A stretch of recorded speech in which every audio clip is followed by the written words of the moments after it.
They're calling you a wartime criminal, the offenses you've done, the amount of, again, like I said earlier, they're calling it a genocide.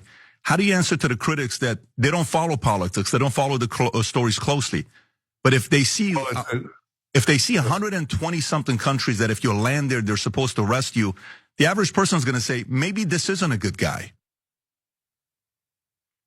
Patrick Bet-David had Israeli Prime Minister Benjamin Netanyahu on his podcast. And, based on the comments the video got, PBD's facing a little bit of backlash. I'll let you read all that for yourselves, but you should watch the full interview. We'll include a link in the description box. And yes, I do work on a show under the umbrella of Patrick Bet-David's company.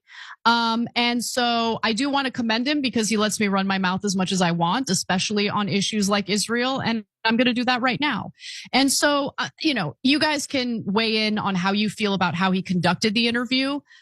I'm more interested in debunking Netanyahu's just insane lies in the context of this interview. So why don't we do that, starting with this. We've gone through the Holocaust, and I'm committed, as are my people, to prevent a second Holocaust that Iran was planning. And that's what we've been doing in this war. It's taken this long because we had to break this noose of death that Iran was going to put on us in their plans to conquer the Middle East, in their plans to then proceed to Europe, and in their plans to then proceed to America. They say death to America. We're just standing in their way. And boy, did we stand in their way. Israel is receiving and is very grateful for the American military assistance at about $3.8 billion a year. And 80% of it is spent in the United States. That's the deal. So it helps American industries. But we also produce these incredible weapons that we share with the United States. We produce intel that is invaluable for the United States. There is a lot to debunk there, beginning with this notion that Iran wants to conquer the Middle East. I've noticed this trend with Netanyahu. Every time he makes an accusation, he throws an accusation against another country or a people's, right? Whether it's the people of Gaza, whether it's, Iran, he's usually accusing them of doing something that he wants to do.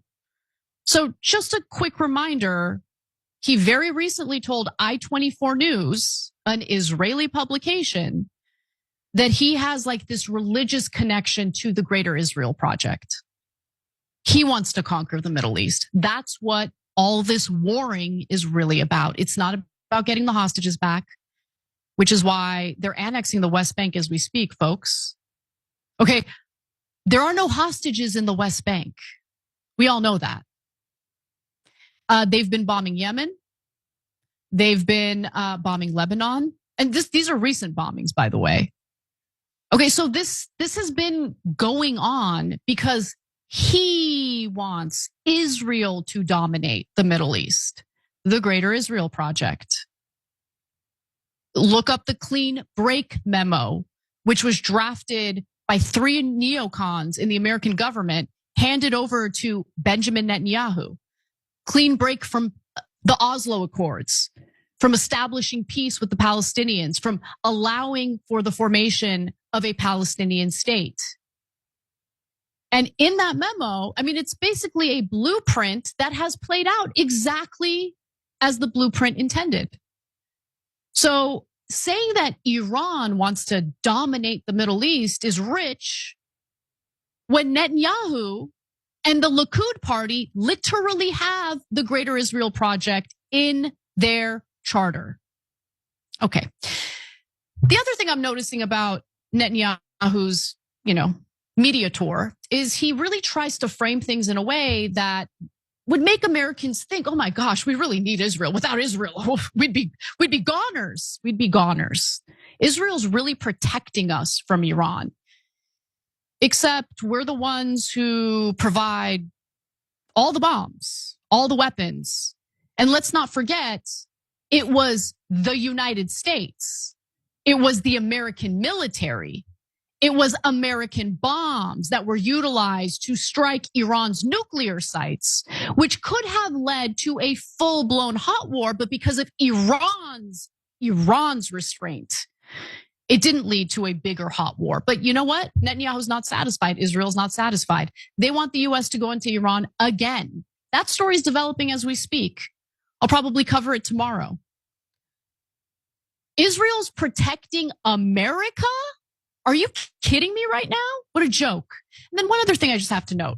The military aid that we give Israel, the country that had an economic surplus in 2021, in the middle of a global pandemic, while the US is drowning in debt, Israel's enjoying a sweet little economic surplus.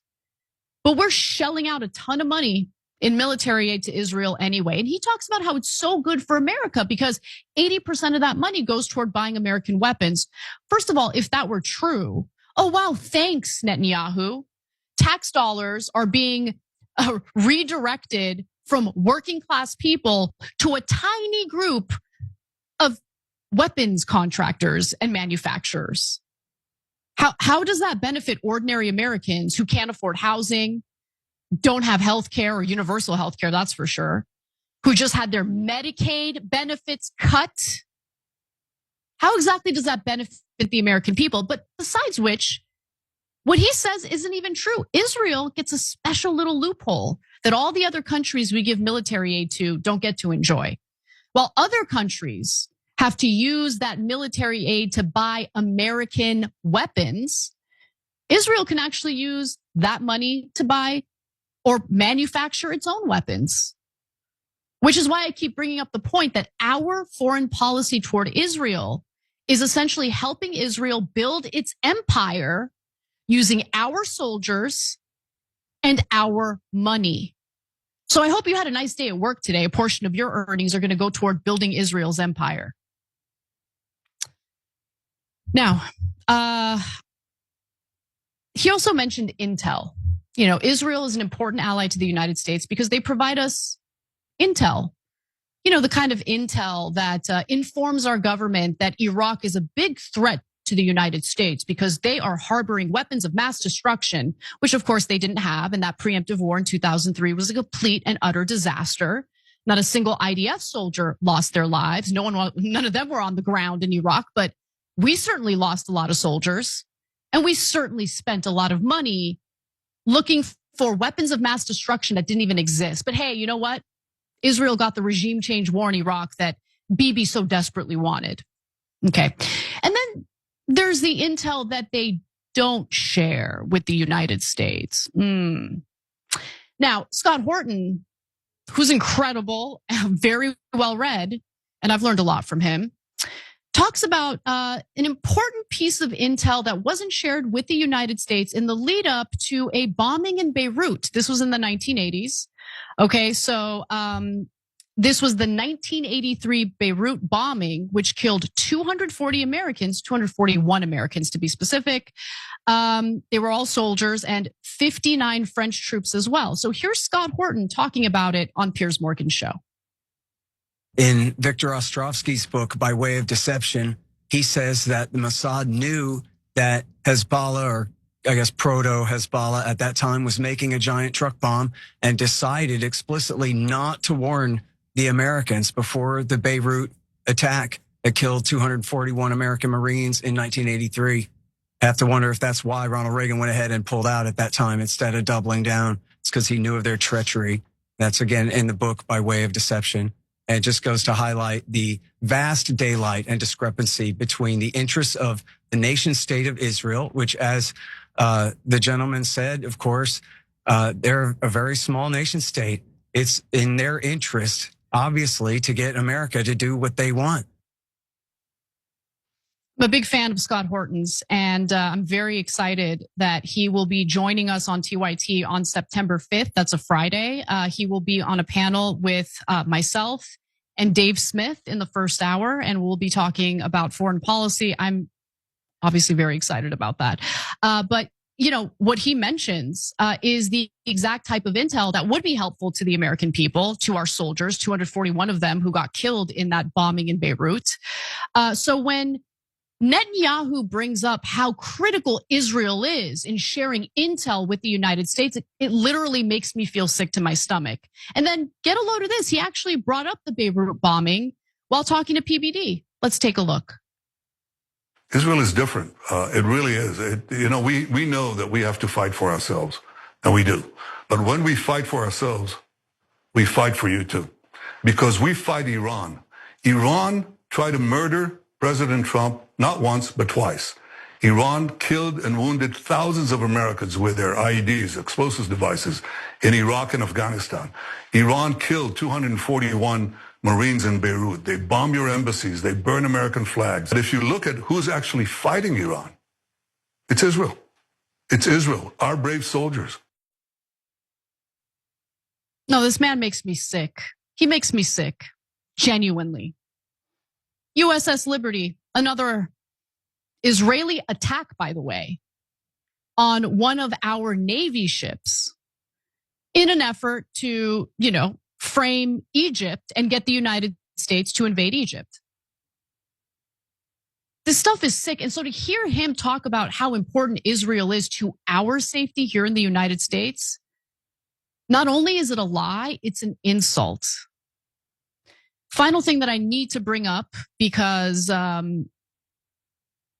Israel does not officially recognize the Armenian genocide. And to Patrick's credit, he did bring this up. Now, Netanyahu is the type of person who will say anything to anyone at any moment when it's convenient for him. I want to give you that warning ahead of time. And then I'll give you the receipts for why I think he's full of it. But take a look at this. For anybody that doesn't recognize Armenian Assyrian genocide, if there's any country that I would have expected to be on the list that recognized the Armenian and the Assyrian and the Greek genocide, it would be Israel. Why haven't you yet recognized the Armenian, Assyrian, and the Greek genocide that the Turkish did to that community? In fact, I think we have, because I think the Knesset passed a resolution to that effect. I don't know if it's come from you, though. I don't know if it's come from the Prime Minister of Israel. Yeah, I just did. Okay. Here you go. All right. Well, thank you for doing that.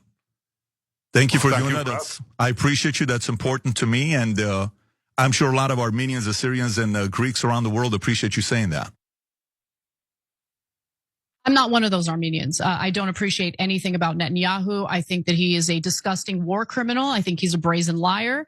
And simply saying, I just did, in regard to recognizing the Armenian genocide when he hadn't. He had mentioned the Knesset passing a resolution. Okay, that's not you personally making a statement about how you recognize the Armenian genocide, the barbarism, the slaughter of 1.5 million Armenians. Nothing in there about that. I just did. Like, get off it, get off it. And the reason why I don't believe anything that comes out of Netanyahu's mouth, especially as it pertains to Armenia and the Armenians, is because of what Israel's been up to in regard to arming Armenia's enemies. So this is reported by the Times of Israel. Few have benefited more from the two countries' close relations, that means Israel and Azerbaijan, than Israeli military contractors. Experts estimate Israel supplied Azerbaijan with nearly 70% of its arsenal between 2016 and 2020, giving Azerbaijan an edge against Armenia and boosting Israel's large defense industry. Let me just remind you all that Azerbaijan used those Israeli weapons to ethnically cleanse 150,000 Armenians from Nagorno-Karabakh, and also used those weapons to invade Armenia. They're currently occupying Armenian land as we speak. I mean, Netanyahu would know a thing or two about occupation. He specializes in it. He's absolute scum. Israeli arms have played a very significant role in allowing the Azerbaijani army to reach its objectives, said Peter Wiesman, senior researcher at the Stockholm International Peace Research Institute, which tracks arms sales. So Netanyahu can take his "I just did" and shove it up his ass. He is not an advocate of the Armenian people. He's not an advocate for humanity. He's absolute scum. That's what I think about him. He's a war criminal. And I pray that the day will come where I get to see him in shackles imprisoned where he belongs. And until that day comes, I am not going to listen to any of his lies and regurgitate them. He's a bad guy, and he deserves the worst. Every time you ring the bell below, an angel gets his wings. Totally not true, but it does keep you updated on our live shows.